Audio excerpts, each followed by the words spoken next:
My role on the show, for those of you who haven't seen it, it's pretty simple. I'm an apprentice, and I work with the people who actually do the jobs in question, and my responsibility... Mike Rowe just made an announcement that nobody saw coming, and it's shaking the foundation of everything he's built over the past 2 decades. The man who made America fall in love with hard work, who crawled through sewers and climbed oil rigs to shine a spotlight on the workers who keep this country running, has just revealed something deeply personal that changes everything. At 62 years old, Mike Rowe stands at a crossroads, and what he admitted just moments ago has the potential to reshape not only his legacy, but the entire mission he's fought for his whole life. To understand why this matters so much, you have to go back to where it all began in Baltimore, Maryland, where a kid with a love for storytelling would eventually become the voice of working-class America. Mike wasn't born into television fame or handed opportunities on a silver platter. As a boy, he was deeply involved in theater, speech, and music, discovering early on that he had a natural charisma and a baritone voice that could command a room. His greatest inspiration wasn't a celebrity or athlete, but his grandfather, a skilled tradesman who could build or fix just about anything. Young Mike didn't see superheroes when he looked around. He saw his grandfather, a man who worked with his hands and carried himself with quiet dignity. And that respect for honest labor planted seeds that would grow into something extraordinary. After graduating from Towson University with a degree in communication studies, Mike pursued voice work and performance. And here's something most people don't know. Before dirty jobs ever existed, Mike Rowe was a trained opera singer who performed with the Baltimore Opera, using that rich voice in concert halls instead of construction sites. But despite his success in the arts, something pulled at him. A desire to connect with ordinary people doing extraordinary things, to tell stories that actually mattered beyond the stage. His television career started with commercial work and narration, and soon that deep, trustworthy voice was everywhere, selling products, narrating documentaries, and lending authority to countless programs. Then came a turning point that seemed unlikely at the time. Mike landed a hosting job on QVC, the home shopping network, where he spent years selling random gadgets to insomniacs watching late-night television. It might not have been glamorous, but it taught him how to think on his feet, how to improvise, how to make anything interesting, and how to engage an audience no matter what he was talking about. From there, his resume grew with travel programs, more narration work, and various hosting gigs. But through it all, he stayed connected to his Baltimore roots and his respect for the people who actually built things, fixed things, and made the world work. That authenticity caught the attention of Discovery Channel producers, who were developing a show unlike anything else on television, a program that would follow someone into the dirtiest, most dangerous, and most overlooked jobs in America. They needed a host who wouldn't just observe from a distance, but would roll up his sleeves and get his hands dirty alongside real workers, and Mike Rowe was perfect for it. When Dirty Jobs premiered in 2003, nobody predicted it would become a cultural phenomenon. But something extraordinary happened when Mike stepped into that role. He didn't just narrate what he saw, he castrated lambs, dove into sewage pipes, cleaned shark tanks, and tackled every disgusting task with humor, humility, and genuine respect for the people who did these jobs every single day. Viewers were captivated not just by the shocking nature of the work, but by Mike's willingness to embrace it all without judgment or condescension. From the very first episode, it was clear this wasn't a show designed to laugh at working people. It was designed to honor them, to shine a spotlight on the unsung heroes who kept society functioning but rarely got any recognition. The sewer inspectors, pig farmers, coal miners, garbage collectors, and crab fishermen who viewers had never thought about suddenly became the stars of the show. And Mike gave them dignity in a way television had never done before. For 8 seasons, Mike took audiences on a journey across America that was equal parts educational and emotional, exposing people to the reality of dangerous, back-breaking work while reminding them why it mattered. These weren't just dirty jobs. They were necessary jobs, and without them, the entire country would grind to a halt. In an era when glossy celebrity culture dominated every screen, Dirty Jobs felt like a breath of fresh air, showing authenticity, grit, and real humanity in its rawest form. What made the show unforgettable wasn't just the jobs themselves, but Mike's approach to them. His quick wit turned revolting tasks into moments of humor.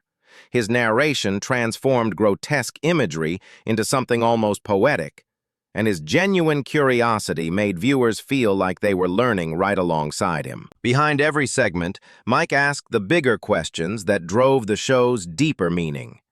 Who does this job? Why does it matter? And what happens if nobody is willing to do it anymore? These weren't throwaway lines. They were the heartbeat of the series, tapping into a growing concern about America's disappearing workforce in skilled trades. The show became more than entertainment. It became a social commentary, a reminder that the nation was built on sweat, calloused hands, and unglamorous labor that nobody wanted to talk about, but everybody depended on. Ratings soared, and Dirty Jobs became one of Discovery Channel's most successful programs ever, spawning specials, spin-offs, and endless reruns that continue to inspire new audiences today, proving the message is truly timeless. Mike Rowe didn't just host a television show. He created a cultural movement that changed how America thinks about work. When the cameras stopped rolling on Dirty Jobs, many people assumed Mike would fade quietly into television history, remembered fondly, but left behind as the world moved on to newer shows and shinier personalities. But Mike wasn't done, not even close. What he had witnessed across America during those years, the shortage of skilled workers, the pride of those who worked with their hands, and the massive gap between what schools taught and what the real world actually needed, lit a fire inside him that couldn't be ignored. In 2008, he launched the Mike Rowe Works Foundation, an organization dedicated to promoting skilled trades and funding scholarships for people who wanted to pursue them. At a time when every high school in America pushed college as the only acceptable path to success, Mike stood up and said what few others were willing to admit, that America desperately needed welders, electricians, plumbers, mechanics, and carpenters just as much as it needed lawyers, doctors, or CEOs. He argued passionately that dignity wasn't found in the letters after your name, but in the effort you put into your work. And for Mike, this wasn't just talk. It was a mission. Through his foundation, millions of dollars have been distributed in scholarships, giving countless young people opportunities to enter careers that society often looked down on or ignored completely. Mike used his platform to highlight stories of people who chose the trades and built fulfilling lives without the crushing debt of a four-year degree. He appeared before Congress, spoke at universities, and wrote opinion pieces that challenged the educational system's obsession with college for everyone. His message never changed. Real work matters, and without people willing to do it, society cannot survive. Beyond scholarships, Mike expanded his advocacy through storytelling again, this time with his Facebook series, Returning the Favor, where he traveled the country shining a spotlight on ordinary people doing extraordinary things in their communities. The show, like Dirty Jobs before it, was filled with humor and heart, but it also carried a deep sense of gratitude for everyday heroes who never asked for recognition. It became another massive hit, drawing millions of views and cementing Mike's reputation not just as a TV personality, but as a moral voice for hard-working Americans. He also embraced the digital age by launching the Way I Heard It podcast, a modern version of Paul Harvey's famous radio stories, short, sharp tales packed with unexpected twists that connected him to millions of listeners who valued his ability to find meaning in overlooked corners of history and everyday life. Despite his growing influence across multiple platforms, Mike never lost his grounding. He resisted being boxed into politics, refusing to align himself with any single party or ideology, instead championing what he called common sense solutions, and often criticizing both sides when they ignored the workers who kept everything running. His willingness to speak plainly, without fear of offending people, made him a refreshing voice in a world dominated by spin and talking points. Over the years, Mike's role in American culture shifted dramatically. He was no longer just the guy from Dirty Jobs. He had become something far more significant, an unlikely philosopher and voice of reason in an increasingly divided nation. While politicians bickered and media outlets shouted across ideological battle lines, Mike carved out a space where honesty, humility, and common sense still mattered. He did this not through grand speeches filled with jargon, but through simple, relatable stories that anyone could understand.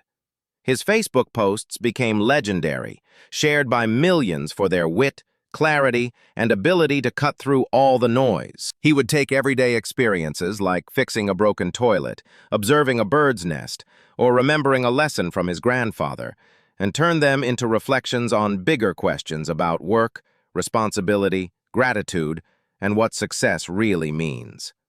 Unlike the endless parade of talking heads that filled cable news, Mike spoke like a neighbor, having a conversation over the fence. His style wasn't about inflaming anger or stoking division. It was about reminding people of shared values that had quietly eroded in modern life. For many Americans, he became the antidote to the chaos of political discourse, urging people to look past labels, see the humanity in one another, and never forget the dignity that comes from honest work. But his refusal to fully align with any political agenda also made him a target. Some accused him of being too conservative when he talked about personal responsibility, while others accused him of being too liberal when he criticized corporations for neglecting their workers. Mike rarely wavered, though, insisting that common sense had no party affiliation and refusing to let pundits force him into any corner. His ability to bridge divides became even more crucial during times of national crisis, when unemployment soared, when entire industries collapsed, when the pandemic reshaped how America worked. Mike was there, reminding everyone that the real heroes were the workers on the front lines, the truckers, nurses, electricians, and farmers, who formed the true backbone of the country. His posts and interviews during those difficult years carried enormous weight because they were grounded in authenticity, not ambition, and people trusted him not because he was famous, but because he had earned that trust by crawling through sewers, hauling garbage, and working alongside real people doing real jobs. For all his success and influence, Mike's life hasn't been without challenges. And behind the calm voice of reason that fans admire, there have been whispers of struggles and setbacks that shaped who he is today. Fame gave him a platform, but also placed him under constant scrutiny, where every word, every opinion, and every personal choice got dissected by critics looking for cracks in his reputation. Over the years, rumors circulated about his health, with people questioning whether the demanding work of Dirty Jobs and his relentless schedule had taken a physical toll. Crawling through toxic sewers, handling dangerous machinery, and exposing himself to hazardous conditions for television wasn't without consequences. And Mike has spoken openly about lingering aches, back pain, and exhaustion that followed those long filming days.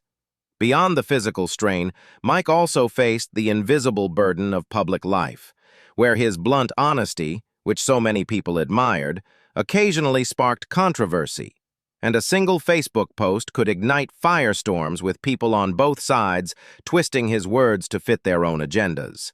There were also financial challenges that most people didn't realize. While many assumed a successful television career meant endless wealth, Mike often reminded people that his fortune wasn't as vast as tabloids claimed, explaining that he poured much of his earnings into his foundation and advocacy work, sometimes at personal cost. His reputation mattered more than money, and he often turned down lucrative opportunities that felt inauthentic to his mission. But that integrity sometimes came with real sacrifice. There were personal struggles, too, that he rarely discussed publicly. His decision to live a more private life, avoiding marriage and children, raised questions in interviews and gossip columns. And while Mike often deflected with humor, saying he was too busy or that his work had become his family, Close friends revealed that the solitude, though chosen, sometimes weighed on him in ways the public never saw. And then it happened. Just moments ago, Mike Rowe stepped forward with an announcement that stunned everyone. In a carefully worded but deeply emotional statement, he revealed that he would be stepping away from much of his public work to confront challenges that could no longer remain hidden. For years, speculation had circled about his health, his future, and the toll his relentless schedule had taken. And today, Mike confirmed what many feared but few dared to say out loud. The grind of decades spent in hazardous environments and under constant pressure has finally caught up with him. And though he didn't share every detail, Mike admitted that doctors had strongly advised him to slow down and prioritize his own well-being over his mission. For a man who spent his entire life climbing through coal dust and sewage with a smile on his face, hearing him admit vulnerability was a gut punch to millions of fans. But it wasn't just about physical health. Mike also acknowledged the emotional toll of carrying the weight of this advocacy alone for so long, speaking about the pressure of being expected to always provide wisdom, to always be the voice of reason in an increasingly unreasonable world. And he admitted feeling like he'd been shouting into the void, trying to remind the country of its backbone, while watching institutions continue to ignore the skilled workers he fought so hard to honor. In a moment that silenced his fans, Mike revealed that the future of his beloved foundation, Mike Rowe Works, would be changing, and while it wouldn't disappear, leadership would be passed on to others, allowing him to step back and focus on his personal life and health. The announcement wasn't framed as a farewell, but rather as an inevitable shift. Mike promised his voice would still be heard, perhaps through his podcast or occasional projects, but he was honest about the fact that he couldn't continue at the same brutal pace without sacrificing his future. The reaction was immediate and overwhelming, with social media platforms lighting up within minutes as fans who had followed him since the earliest days of Dirty Jobs expressed heartbreak, gratitude, and disbelief. Because for so many people, Mike had been more than just a television host. He had been a mentor from afar, a voice that gave dignity to their own struggles and reminded them their work mattered. Truck drivers wrote about listening to his podcast during long hauls and how his words kept them company through lonely nights, while electricians, welders, farmers, and mechanics shared memories of watching Dirty Jobs with their children and explaining with pride that their own work was just as important as what they saw on screen.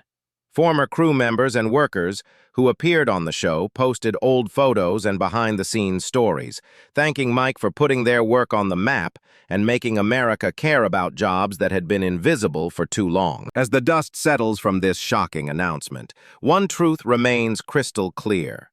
Mike Rowe has already secured his place in American history, and his legacy isn't confined to a television series or even a foundation.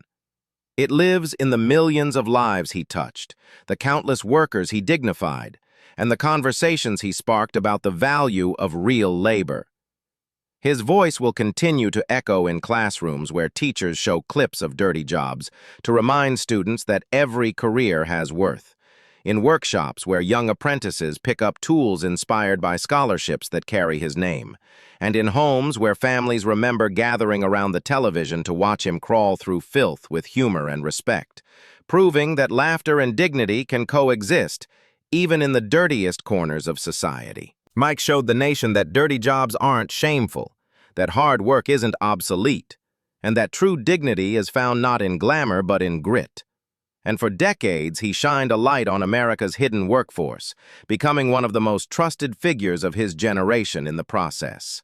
Now, as he steps into a quieter chapter of his life, the legacy of Mike Rowe endures as a testament to honesty, humor, resilience, and above all, respect for the people who keep the world turning, one dirty job at a time.